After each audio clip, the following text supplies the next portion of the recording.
Magic sound.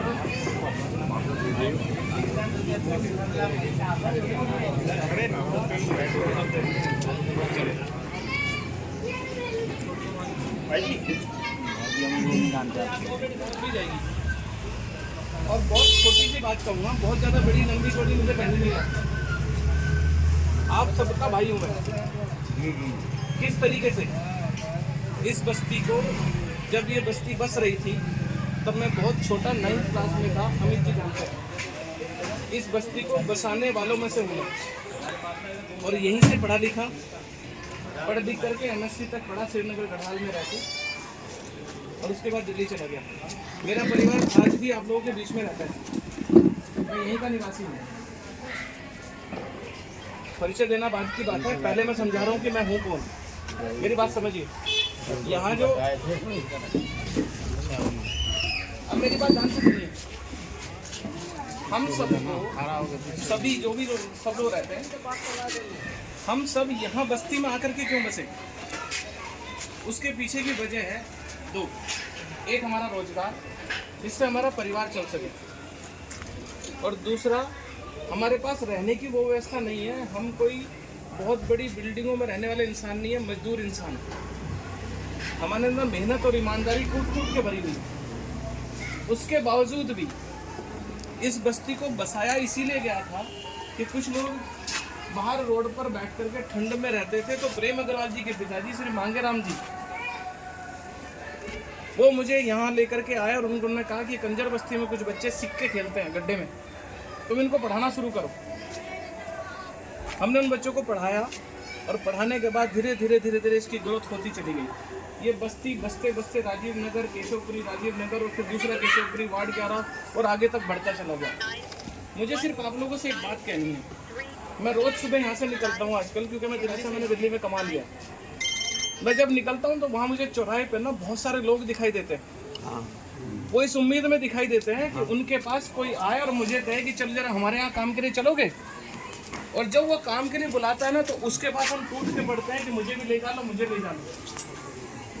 और जो आदमी हमारी मेहनत का हमें उस टाइम पर 500 रुपये देना चाहिए, वो हम उसके साथ 300 रुपये में भी जाने को तैयार हो जाते हैं। क्यों? क्योंकि जाने वाले बहुत लोग होते हैं। मैंने अमित भाई से एक बात डिस्कस करी कि जितने भी हमारे यहाँ मजदूर भाई हैं, हम उन लोगों का एक लेबर यूनियन टाइप बना दें और उसके अंदर सब लोगों को सम्मिलित करें, सबके फ़ोन नंबर उसके अंदर हो। पूरे उत्तराखंड में, देहरादून में कहीं भी लेबर की रिक्वायरमेंट है या किसी आदमी को कोई हाथ का हुनर आता है, उसके पास सुबह मैसेज पहुंच जाए कि भाई आपको यहाँ इस जगह पर ड्यूटी पे जाना है, इतने पैसे मिलेंगे, और बीच में कोई कमीशन खोरी नहीं चलेगी। आपको सीधा जहाँ काम करना है, आपको वहीं से पैसे उठा करके लाना है। इनके जीतने के तुरंत बाद इस बात को परिपक्व तरीके से करेंगे। दूसरी चीज़ मैं फ़ोन में दिखाऊँ अभी, तो हमने महिलाओं के बीच में एक कार्यक्रम किया। पूरे गढ़वाल की 35,000 महिलाएं हमारी कंपनी के साथ जुड़ रखी हैं। उनको हमने क्या किया, घर में बैठे बैठे, याद आ रहा है तो मैं जानता हूँ, मैं इधर आओ। भूल गए क्या? याद आ रहा है ना? बहुत अच्छा। इधर आओ, मुझे मैंने पढ़ा रखा, तुम्हें पता है? नहीं हम नहीं पढ़ा। महिलाएं जो होती है ना, वो 2 परिवार संभालती है। एक परिवार वो संभालती है जो उनके माँ बाप का परिवार होता है, कोई नहीं, जो अपने माँ बाप का परिवार होता है, और एक जिस ससुराल में जाती है वो परिवार संभालती है, अपने बच्चे संभालती है। लेकिन फिर भी हम क्या चीज़ सोच रहे हैं, हम उनकी हेल्थ के लिए, हम उनकी पढ़ाई के लिए, हाथ का रोजगार देने के लिए नहीं सोच रहे। वो माताएं बहनें घर में बैठी हैं। हम लोगों ने आज सैनिटरी पैड बनाने का काम गढ़वाल की महिलाओं को दिया, और गढ़वाल में उनको ये बात रखी कि आपको अपने हेल्थ से जुड़ी कोई भी समस्या है, 18 डॉक्टर्स, जिसमें दिल्ली के डॉक्टर उल्लास बत्रा, जो कि कैंसर के बहुत बड़े डॉक्टर हैं, पूरे हिंदुस्तान में नाम उनका, उनको हमने पैनल के साथ जोड़ा कि अगर किसी लेडी को 50 साल की एज के बाद उसको पीरियड्स होना शुरू हुए या ब्लीडिंग आनी शुरू हुई है, तो उसको कैंसर हो सकता है।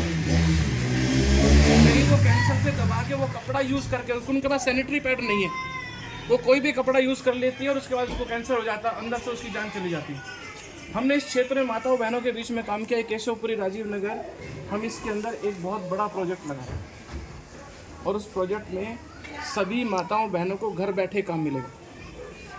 100, 200, 400 जितना वो काम कर पाएंगे अपने घर में बैठिए।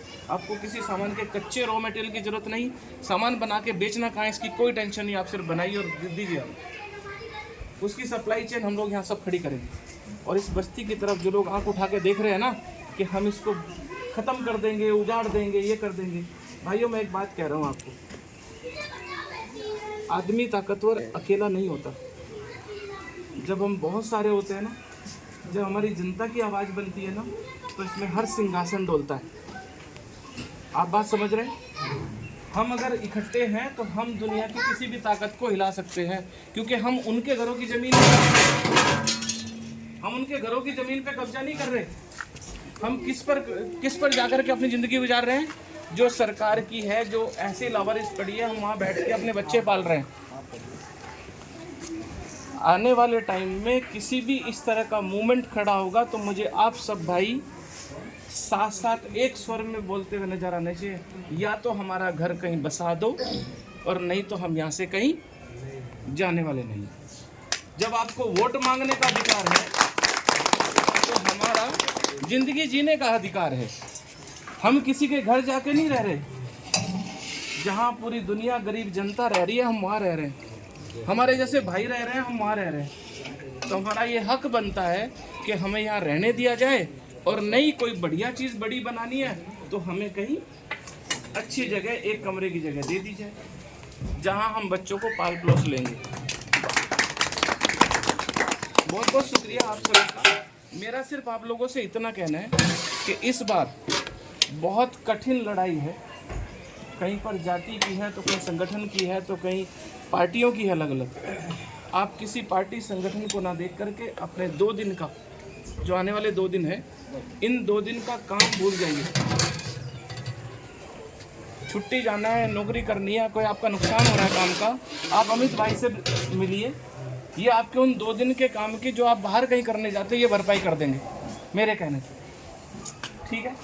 लेकिन आप इनके साथ इस तरह से खड़े हो जाइए कि ये जंग जीतनी है। क्यों? क्योंकि अगर सही हमारा कैंडिडेट जीत के बाहर आएगा तो हम अपनी बात को बहुत ऊपर लेवल तक लेके जा सकते हैं। और आने वाले टाइम में देखो, मेरी मूंछें काली होगी, वैसे मैं कलर लगाता हूँ, लेकिन मैं यहीं का बच्चा हूँ। आप लोग जब कभी देखेंगे, जब आप हमारे सामने मेरे बारे में जानोगे, हाँ, आप लोगों को सब मालूम पड़ जाएगा कि मैं यहीं का, मैं यहीं पला बढ़ा और यहीं से पढ़ कर के मैं आगे निकला।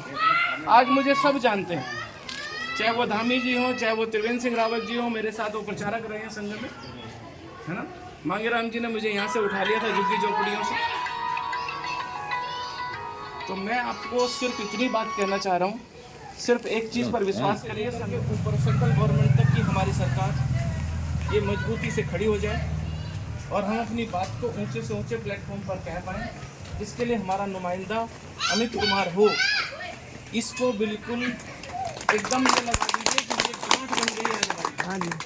और एक प्रण ले लिया हमने कि ये काम होके रहेगा। और आप सब घर से निकलिए, माताओं बहनों को साथ लीजिए। जब 20-50 लोग साथ चलते हैं तो वो लहर चलती है।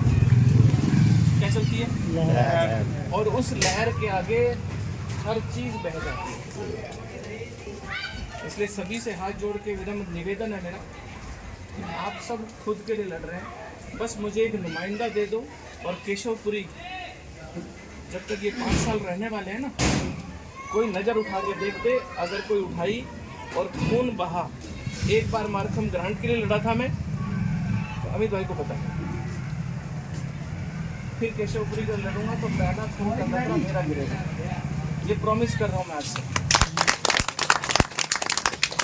ये बात मैं प्रॉमिस कर रहा हूँ, समझ लीजिए।